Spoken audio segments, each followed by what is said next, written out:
Titi, thank you for joining for the papers. Good to have you on board. Yeah, the frame's complete now. Yeah, indeed. All right, let's talk the papers. We've got a couple of papers this morning. The Punch, Daily Trust, which other ones? The Nation and the Tribune are what we're going to be looking at. Yep. We will start from the Punch newspaper. Would you like to begin, please? Yes, it says here on the cover of the Punch, today is Tuesday, February 27th. 27th already, goodness me. 2 days more. 2024.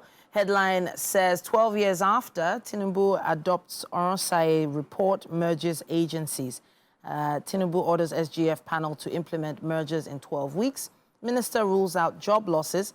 NDPHC Diaspora Commission, 2 others move to ministries.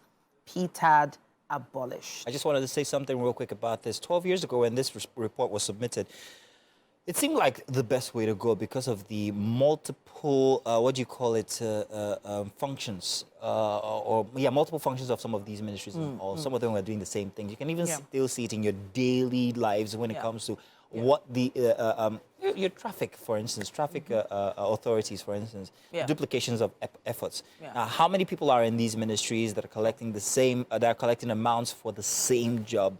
Merging these things would actually save the country plenty of money. However, that would mean job losses. Now, the question now is if they're going to merge them and they're ruling out job losses, where exactly are these personnel going to go? What are they going to do?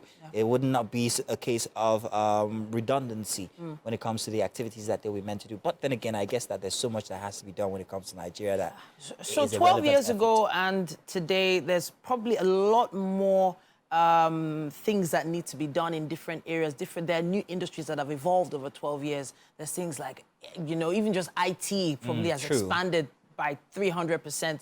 There's things like AI, there's things like the youth matters and all that. So I'm thinking there will be space for people, probably not all, but I'm looking at the graphic here. Oh yes, let's take a look at that. For instance, it says here some key recommendations include 263 agencies being slashed to 161.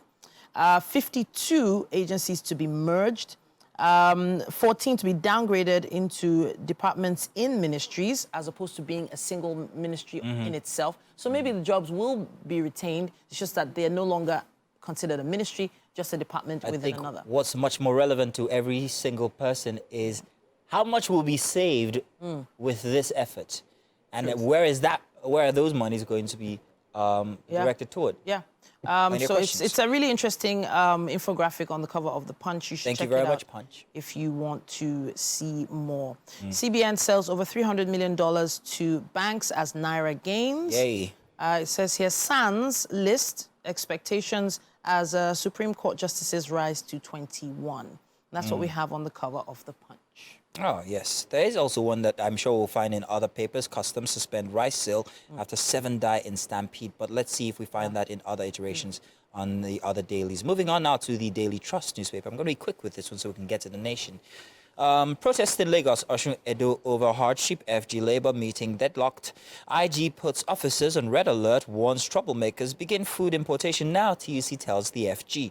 There were protests at, I think, Ojuelegba and there were protests. I think. Yeah, Ojota, if I'm not mistaken. There were heavy police presence, actually, very, very heavy in these places.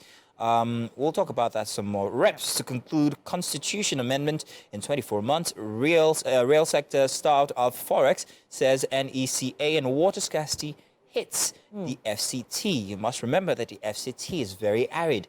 I've lived there once, and I can tell you how troublesome it was actually getting access to water. For there to be water scarcity with the present economic situation and food scarcity. It's tough living in the FCT currently. What paper do you have now? Let's move on. I still have the Daily Trust with me here, but I guess we should move on to another one. We have the Tribune, still also talking about the Oronsaye report, FEC OK's full implementation 12 years later to merge agencies and departments. And of course, the list of affected agencies is right there. Staff of affected agencies won't lose jobs, it says.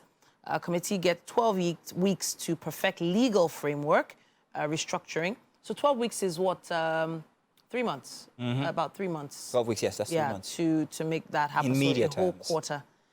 Federal government to pay unemployment benefits to youth and set up customer credit program. Top left, it says 30 billion naira to governors. Akpabio recants, apologizes.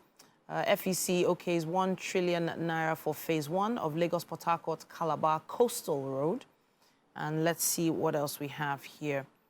CSO's protest over high cost of living in Lagos, Edo, Osun. Maritime workers to join NLC protest as Labour says no going back.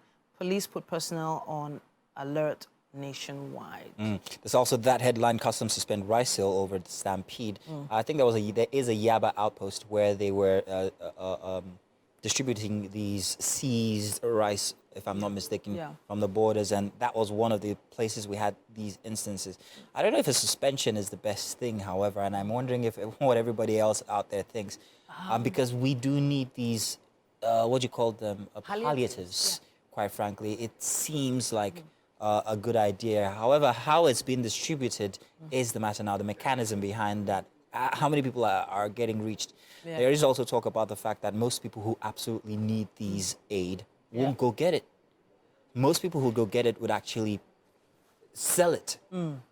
So there's no. Are we meeting the right people? So there's no way to really tell if it's being consumed or sold, and if it's even the same thing, really. Exactly. There's so many questions regarding the apparatus being used, but yeah, also very interesting is the recommendations of the Aransai report. If you read the details here on the Tribune, you'll be wondering why in the first place some of these agencies were set up. But let's go to our final paper for today. The Nigerian Natural Medicine Development Agency and National Institute of Pharmaceutical Research and Development. You'd expect to become one agency. You'd expect that would be an agency of its own from before, not two different agencies. There's also one about trypanosomia and Minister of am I correct now? Trypanosomiasis. Yes.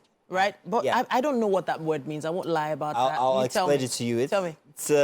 I'll explain it to you after. Let me not say something that I'm not too sure of. Veterinary research is also there. A Diaspora Commission to become an agency under the Ministry of Foreign Affairs. Border agencies as well. There's, let me go back to that paper. Border Community Development Agency is one on its own. And now it's to become a department under the National Boundary Commission, which would seem like a no-brainer from before. 12 years since this was recommended, and only just now we're getting implementation. Then perhaps that it's trypanosomiasis, by the way, is sleeping sickness. Exactly. So it's you know the tsetsefly? Yeah. Yeah, that's the one. Yeah. There is a very unique reason why it's called trypanosomiasis.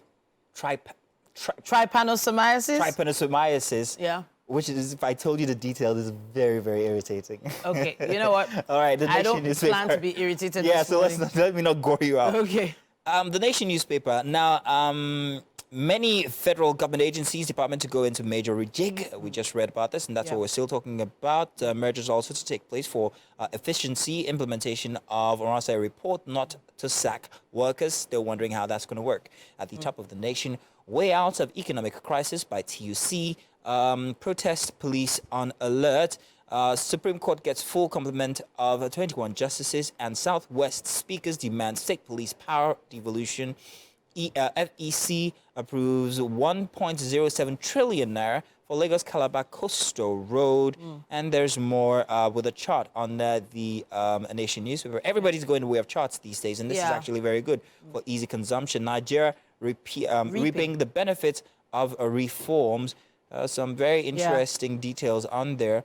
So it does say we had some gains, 3.46% year-on-year GDP growth in Q4 versus 2.54 in Q3. So better performance than anticipated. So I like this that the Nation is doing regarding these gains that Nigeria is making. And I've always said that when it comes to Nigeria, it's actually a case of the citizenry not knowing exactly what's happening and how or what the advantages are. You could make certain gains and then nobody knows about it, and then everybody hits the streets because they've not been informed. So apart from the dailies, which seem to be not the first way people get information these days, there has to be other means by which information can be dispensed to common people. Data is not cheap. Yeah, true. Very true. It's no longer Very cheap. true. So there needs to be other... It's actually interesting information. Capital importation into Nigeria up 6% in Q4, reversing at a 36% decline in Q3. So it's actually really interesting. If you look at the graphic a little closer, you'll understand what we mean. You could try and grab a copy if you want some more information.